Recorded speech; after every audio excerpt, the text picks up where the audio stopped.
नमस्कार, मैं अष्टा त्रिपाठी शुक्ला हिंदी लर्नर्स के यूट्यूब चैनल पर आपका स्वागत करती हूँ। आज हम आपको बताने जा रहे हैं कि जो आईपीसी है, सीआरपीसी है या फिर एविडेंस एक्ट है जो वह क्यों बदला, इंडियन एविडेंस एक्ट क्यों बदला। तो भारतीय जो आईपीसी है वह भारतीय न्याय संहिता 2023 हो गया है और जो सीआरपीसी है वह भारतीय नागरिक सुरक्षा अधिनियम 2023 हो गया है और जो इंडियन एविडेंस एक्ट था वह भारतीय साक्ष्य अधिनियम 2023 हो गया है। यह बिल जो है पास किया गया है और अभी इसको एक्ट बनने में टाइम है, क्योंकि अगर बिल पास हो जाता है सब जगह से तो यह लागू हो जाएगा। हालांकि अभी यह लागू नहीं हुआ है, बट मोस्ट प्रोबेबली चांसेस यही है कि यह 100% लागू हो जाएगा। तो आज हम बात करेंगे कि कानून को बदलने की जरूरत क्यों पड़ी, क्यों लाना पड़ा इस बिल को, क्या जरूरत पड़ गई थी इस बिल को लाने के लिए, इसके बारे में हम बात करेंगे। साथ ही साथ यह भी बताएंगे कि जो नया बिल आया है, जो नया कानून आया है, इसके फायदे क्या हैं और नुकसान क्या हैं। सबसे पहले हम ये जान लेते हैं कि इस बिल को लाने के लिए, इस कानून को लाने की जरूरत क्यों पड़ गई। तो इसके लिए कहने की बातें ये है कि जो अंग्रेज थे उन्होंने इसको लागू किया था। जो कानून है वह अंग्रेजों के द्वारा बनाया गया था और हमने इसको लागू किया था। परंतु उस समय अंग्रेजों की मंशा क्या थी? अंग्रेजों की मंशा यह थी कि दंड दिया जाए, ना कि उनकी मंशा न्याय देना है। क्योंकि अब हम आज़ादी पाए हुए हमें बहुत साल हो गए हैं, तो अब हम इसको अपनी न्याय प्रणाली, अपने तरीके से हम अपने देश में कानून लाएंगे। तो अब जो हमारा मकसद है वह न्याय देना है लोगों को, ना कि दंड देना है। फिर इसमें राजद्रोह जो है वह खत्म किया। इस एक्ट में पहले क्या था कि राजद्रोह था, उस पर जो है पनिशमेंट मिलती थी, परंतु अब राजद्रोह को खत्म कर दिया गया। अब वहां पर भगौड़ा जो है, अब जो भगौड़ा घोषित हो जाते हैं उनकी सजा का प्रावधान किया गया है। भगौड़े को 10 साल तक की सजा या उससे ज्यादा की सजा दी जा सकती है। इस नए कानून की जरूरत कहीं ना कहीं महिलाओं और बच्चों के जो अपराध है उस पर ध्यान केंद्रित करने के लिए भी लाया गया, क्योंकि महिलाओं और बच्चों के लिए अभी तक कोई बहुत विशेष कानून नहीं था। तो महिलाओं और बच्चों के अपराध पर अब मृत्यु दंड तक की सजा भी हो सकती है। नए बिल में यह लाया गया। पहले क्या होता था, मतलब अभी भी होता है, पहले क्या, अभी तक क्या होता रहा, अभी तक होता रहा है कि पुरुष किसी भी लड़की को, किसी भी महिला के साथ में वह यौन संबंध बना लेता था, ये कह करके कि हम आपसे शादी करेंगे। और कई बार तो ऐसा हुआ कि कई सालों तक उनका संबंध लगातार चलता रहा और कुछ दिन बाद वो मना कर देते हैं, हम आपसे शादी नहीं करेंगे, और दूसरे से शादी कर लेते। ऐसी दशा में उस लड़की का जीवन, उस औरत का जीवन जो है वह बर्बाद हो जाता है। तो पहले जो है इसको रेप में डाला जाता था, यानी कि रेप के तहत उसको केस दर्ज किया जाता था और इवन जज भी परेशान हो जाते थे, हम इस पे जजमेंट क्या दें, इसको रेप माने या ना माने। अब इस पर भी एक अलग जो है कानून आ गया है और उसमें 20 से ज़्यादा साल तक के लिए उम्र कैद की सज़ा भी हो सकती है, यानी कि 20 साल की सज़ा या उससे ज़्यादा उम्र कैद तक की भी सज़ा इस केस में हो सकती है। बच्चों का अगर अपराध है तो 10 साल तक की सज़ा हो सकती है। इसके अलावा आजकल सोशल मीडिया का ज़माना चल गया है। सोशल मीडिया में लोग क्या करते हैं, दूसरे की वीडियो बनाते हैं और डाल देते हैं। तो अब अगर कोई महिला की कोई पोस्टर बना रहा है, वीडियो निजी जो है वीडियो बना रहा है या फिर निजी तस्वीरें खींच रहा है और उसको सोशल मीडिया पे डाल रहा है या वायरल कर रहा है, तो उसको 3 से 7 साल तक की सज़ा हो सकती है। इसके अलावा मॉबिंग, स्नैचिंग, हेट स्पीच, इन सब को भी, मॉब लिंचिंग को भी इसमें जोड़ दिया गया है। अब अगर किसी की आप धार्मिक भावना अगर आहत कर रहे हैं तो आपको 5 साल तक की सजा हो सकती है। अगर आप हेट स्पीच दे रहे हैं किसी के खिलाफ तो आपको 3 साल तक की सजा हो सकती है। तो इस तरीके से जो नया कानून है उसमें बदलाव किया गया है। साथ ही साथ ये भी कहा गया है कि अब जो है किसी की सजा पूर्णतया माफ नहीं होगी। दंड तो कुछ ना कुछ तो मिलेगा। अगर आपने अपराध किया है तो आप पूर्णतया बरी नहीं हो सकते, कुछ ना कुछ तो आपको दंड मिलेगा। अगर सजा किसी की माफ करनी है, उसको मृत्यु दंड की सजा मिली है तो उसको आजीवन कारावास हो जाएगा। जिसको 7 साल तक की सजा मिली है उसको 3 साल तक की सजा हो जाएगी। इसके साथ ही साथ यह भी कहा गया है कि जो डीजीपी रैंक के अधिकारी हैं, अगर वो जो है कोई ऑर्डर देते हैं और डीजीपी रैंक के अधिकारी अगर नहीं है तो वहां पर एसपी जो है वह जानकारी देंगे। अब जो पुलिस है वह अपनी बातों से भाग नहीं सकती है। जो है 180 दिन के अंदर पुलिस को केस जो है वह कोर्ट के पास भेजना ही होगा। 180 दिन के अंदर आप एफआईआर लिख लो, इन्वेस्टिगेशन कर लो, ट्रायल कर लो, कुछ सब करके 180 दिन के पास आपको पुलिस कोर्ट को भेजना ही होगा। पुलिस फिर मना नहीं कर सकती अभी हमको और टाइम चाहिए, नहीं। कोर्ट पर भी पाबंदी है कि भैया कोर्ट को भी अब फैसला जल्दी लेना होगा, यानी कि 30 दिन के अंदर में कोर्ट को उस पर कुछ ना कुछ जो है प्रोसेस करना ही करना है। अगर कहीं पर क्राइम हुआ है और ऐसा लग रहा है कि जो क्राइम है वे उस पर जो सजा है वो 7 साल से ज्यादा होगा तो वहां पर फॉरेंसिक टीम को विजिट करना आवश्यक हो गया है। और जो न्याय प्रणाली है अब वो नहीं होगा कि तारीख पे तारीख, तारीख पे तारीख, नहीं, अब 3 साल के अंदर में आपको न्याय देना अनिवार्य हो गया है। इसके साथ ही साथ सारा जो भी आप न्याय प्रणाली में जो भी चल रहा है उसका पूरा अपडेट ऑनलाइन होगा। अब आपको आपका जो भी केस है उससे रिलेटेड पूरी इंफॉर्मेशन मिलेगी। हालांकि यह ऑनलाइन प्रक्रिया अभी से ही चालू हो गया है, बट अब इसमें और जो है ट्रांसपेरेंसी लाई जा रही है। अब देखिए कहाँ से क्या बदला है, कितनी धाराएं इंक्लूड हुई हैं और कितनी एक्सक्लूड हुई हैं। आपको बता दें जो सीआरपीसी है, जो कि भारतीय नागरिक सुरक्षा 2023 हो गया है, उसमें 533 जो है वो धाराएं हैं, यानी कि नई जो एक्ट है उसमें 533 धाराएं हैं, जिसमें से 160 जो धारा है वह बदली गई है, 9 धारा नई लाई गई है और 9 धारा को निरस्त कर दी गई है। वहीं आईपीसी में अब जो है वे 511 है, सॉरी 511 थी, अब 356 होगी, जिसमें से 175 बदली गई है और 22 को निरस्त किया गया है। इंडियन एविडेंस में एक्ट में पहले 170 थी, अब पहले 167 थी और अब 170 धाराएं हो गई हैं, और जिसमें से कि 23 धाराएं को बदल दी गई है तथा एक नई और 5 धाराएं निरस्त कर दी गई हैं। इसको फिर से बता दें, सीआरपीसी में जो है वह 533 नई धाराएं हैं, जबकि आईपीसी में अब जो है 356 धाराएं हैं। इंडियन एविडेंस एक्ट में 170 धाराएं हैं नए एक्ट में, ठीक है।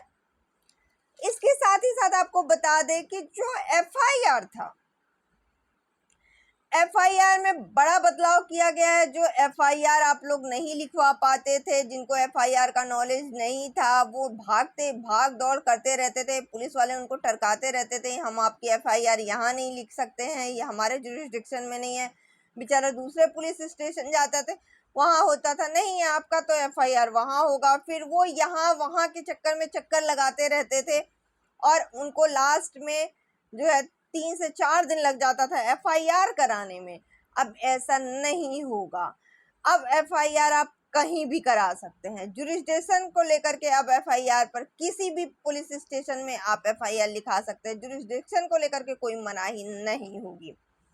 आप जिस भी पुलिस स्टेशन में एफआईआर लिखाएंगे वह पुलिस वाले खुद ही आपका जुरिस्डिक्शन पता करके 15 दिन के अंदर में आपके केस को आपके जुरिस्डिक्शन में फॉरवर्ड कर देंगे कि किस पुलिस स्टेशन में आपको जाना है, और आपको सूचित भी कर देंगे। यानी केस आप किसी भी पुलिस स्टेशन में जा करके दर्ज करा सकते हैं, FIR आप कहीं भी करा सकते हैं। इसके साथ ही साथ एक नया अपडेट और है कि FIR जो प्रोग्रेस रिपोर्ट होगी वह विक्टिम को आपको इन्फॉर्म किया जाएगा। आपको पूरी अपडेट लगातार मिलती रहेगी। अब हम देख लेते हैं कि IPC में फायदे और नुकसान की बात जान लेते हैं कि जो ये नई धाराएं आई हैं, नया एक्ट आया है, नई संहिता आई है, नए अधिनियम आए हैं, इसके क्या क्या फायदे हैं। IPC की अगर हम बात करें तो IPC में मॉब लिंचिंग जोड़ दिया गया है। पहले जो है मॉब लिंचिंग नहीं था। सुप्रीम कोर्ट ने लगातार कई बार बोला है कि मॉब लिंचिंग को लेकर के नया कानून बनने की आवश्यकता है, जो कि मिसिंग थी। अब इस नई जो है एक्ट में यह जोड़ दिया गया है, और इस कानून में 7 साल से लेकर के डेथ तक की पेनाल्टी का भी प्रावधान किया गया है। उसके साथ ही साथ सेक्शन 124A जो है, जिसका मिसयूज होता जा रहा था, उसको हटा दिया गया है। अब उसकी जगह सेक्शन 150 लाया गया है, जिसमें कि वर्ड्स जो हैं वह काफ़ी क्लियर हैं, और इसके साथ ही साथ इलेक्ट्रॉनिक मोड को भी इसमें इंक्लूड कर दिया गया है। उसके बाद नया सेक्शन जो 69 है, उसमें भी मेजर रिकरिंग पीरियड जो है वह बता दिया गया है कि भाई अब आपके पास समय सीमा इतनी है, इतने समय सीमा के अंदर में प्रोग्रेस रिपोर्ट हमको मिल जानी चाहिए, इतने समय सीमा के अंदर में केस जो है वह सॉल्व हो जाना चाहिए, इतने समय सीमा के अंदर में FIR का रिपोर्ट आपको भेज देना है, इतने समय सीमा में आपको ट्रायल का रिपोर्ट भेज देना है। समय सीमा निर्धारित हो गई है। उसके बाद में चाइल्ड और वुमेन से जो रिलेटेड ऑफेंसेस हैं उसको और बेटर जो है एक्सप्लेन किया गया है, बेटर तरीके से उसमें पनिशमेंट डाली गई है। अब जो है महिलाओं और बच्चों से छेड़छाड़, महिलाओं और बच्चों के प्रति जो अपराध है वो कहीं ना कहीं कम होगा, क्योंकि उसमें पनिशमेंट जो है वह निर्धारित कर दी गई है। CRPC में क्या क्या बदलाव हुए, क्या फायदे हैं नए कानून से CRPC में, वह हम देख लेते हैं। सबसे पहले हमने आपको बताई FIR वाली बात कि FIR अब आप कहीं भी करा सकते हैं। 15 दिन के अंदर में आपके जुरिस्डिक्शन में वह FIR ट्रांसफर कर दी जाएगी। इसके साथ ही साथ जो कोर्ट में ट्रायल का जो समय होता था उसमें काफ़ी लगता था। FIR कराई गई, FIR के बाद में ट्रायल में जो है महीने लग जाते थे ट्रायल करने में। अब उसकी ड्यूरेशन जो है वह फिक्स करने की कोशिश की गई है, यानी कि ट्रायल की ड्यूरेशन फिक्स होगी। उसके बाद में जो इनके जो प्रोसेस है वो डिजिटलाइजेशन होंगे, यानी अब एविडेंस भी आप डिजिटलाइजेशन कर सकते हैं, ट्रायल भी आपका डिजिटल हो सकता है, वीडियो कॉन्फ्रेंसिंग के थ्रू हो सकता है, आपसे पूछताछ या फिर जो भी एविडेंस इकट्ठा करना है वह भी आपका इलेक्ट्रॉनिक मोड में भी हो सकता है। पहले जो है प्रॉपर पनिशमेंट नहीं था, अब पनिशमेंट को कहीं ना कहीं बढ़ा दी गई है, जिससे कि कहीं ना कहीं जो है अपराध में कमी आएगी। स्पीडी ट्रायल किया गया है। पहले आप जो है केसेस में देखते ही थे, लगातार केसेस चलते रहते थे। अगर कहीं जमीन जायदाद की केस हो गई तो वो तो फिर एक पुश्त से 2 पुश्त चली जा रही है। आपने अभी हाल में ही अभी न्यूज़पेपर में आया था, एक का तलाक का केस था, 15 साल बाद तलाक मिल रहा है। अब ऐसा नहीं होगा, 3 साल के अंदर में केस को डिस्पोज करने की कोशिश की जाएगी, केस खत्म करने की कोशिश की जाएगी। इसके साथ ही साथ इलेक्ट्रॉनिक रिकॉर्ड जो है उसको डॉक्यूमेंट में लीगल माना जाएगा। अब व्हाट्सएप चैट हो गया, इमेजेज हो गया, या फिर जो भी इलेक्ट्रॉनिक रिकॉर्ड हो गया उसको लीगल एविडेंस के रूप में माना जा सकता है। इसके साथ ही साथ अब जो एडवोकेट्स हैं उनके लिए भी, जो कचहरी के चक्कर लगाते रहते हैं आम पब्लिक, उनके लिए भी ये बहुत अच्छा हो गया कि अब जो है वीडियो कॉन्फ्रेंसिंग के थ्रू भी आप कोर्ट में अटेंड कर सकते हो। अब आपको एविडेंस के लिए इधर उधर भटकना नहीं पड़ेगा, साथ ही साथ कोर्ट के लगातार चक्कर नहीं लगाने पड़ेंगे। इसके बाद ऐसी धाराएं जिनका मिसयूज हो रहा था उनमें क्लैरिटी लाई गई है, उनको क्लियर किया गया है इस एक्ट में। जैसे कि जो हमने धाराएं बताई कि क्या होता था कि पति पत्नी के बीच में अगर कुछ भी अनबन हुआ, तलाक का केस चला, तो सबसे पहले क्या करते थे, पति के अगेंस्ट उनके घर वालों के खिलाफ जो है में FIR करा देते थे, घर वाले पति को अरेस्ट कर ले जाते थे। तो जो 60 साल से ऊपर के बुढ़े हैं वो भी बेचारे जो है फोल्डिंग पे पड़े हुए हैं, उठ बैठ नहीं पा रहे हैं, लेकिन पुलिस उनको भी अरेस्ट कर ले जाती थी। अब ऐसा नहीं होगा। अब ऐसे केस में, ऐसे ऑफेंस जिनकी सजा जो है 3 साल से कम है और जो 60 साल से ऊपर तक के एज है वाले हैं, अगर उनको अरेस्ट करना है तो ऐसे केस में आपको SP की परमिशन लेनी होगी। SP 15 दिन के अंदर में उस पर इन्वेस्टिगेशन करेगा कि भाई ये सही है क्या नहीं है, इनको अरेस्ट होना चाहिए नहीं होना चाहिए, वो अपनी रिपोर्ट पेश करेगा और तब ही जाके अरेस्ट होगा। इसमें एक अनिश कुमार गाइडलाइन थी जो कि बहुत ही फेमस गाइडलाइन है, सुप्रीम कोर्ट ने भी माना है कि इसको जो है लागू करना चाहिए। वो इसमें लागू हुआ है कि 3 से 7 साल की सजा जिनको मिली है या इससे कम की सजा मिली है तो उनको 15 दिन इन्वेस्टिगेशन करना होगा, उसके बाद ही जो है आप ट्रायल के लिए ले जाएंगे या फिर अरेस्ट करेंगे, जेल में डालेंगे या केस जैसा भी चलेगा। इन्वेस्टिगेशन पहले जरूरी है कि वो गलत है या सही है, ठीक है। उसके बाद में सिटीजन से रिलेटेड वे जो है एक फ्रेंडली एटमॉस्फेयर लाया गया, यानी कि लॉ अब लोगों के बीच में लॉ को रिलेटेड लेके हवा नहीं बना रहेगा, सबको सुविधाएं मिलेगी, सबको ट्रांसपेरेंसी रहेगी। अब आपके केस में क्या हो रहा है, कहाँ तक प्रोसेस हुआ है, इतने दिन में प्रोसेस नहीं हुआ है तो क्यों नहीं हुआ है, इसकी पूरी जानकारी अब आपको घर बैठे मिलेगा।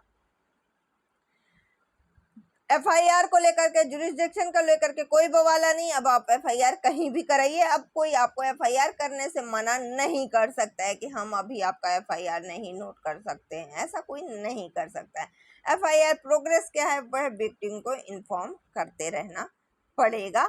अब आपको FIR अगर आपने कराई है तो उसका क्या प्रोग्रेस चल रहा है, कहाँ तक केस पहुंचा है, आपको पूरा डिटेल आपको लगातार मिलता रहेगा।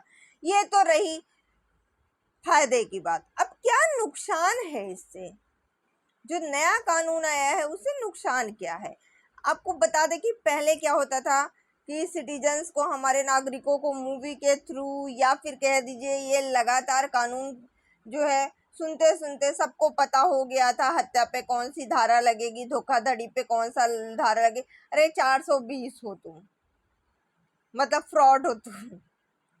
तो ये सब धाराएं लोगों की जबान पे आ गई थी, उन्हें याद था कि इसके लिए कौन सी धारा लगेगी, इसके लिए कितनी सजा हो सकती थी। अब ये थोड़ा सा नया कानून आने के बाद में, क्योंकि धाराएं इधर उधर चेंज हुई हैं, तो कहीं ना कहीं उन्हें ये समझने में परेशानी होगी।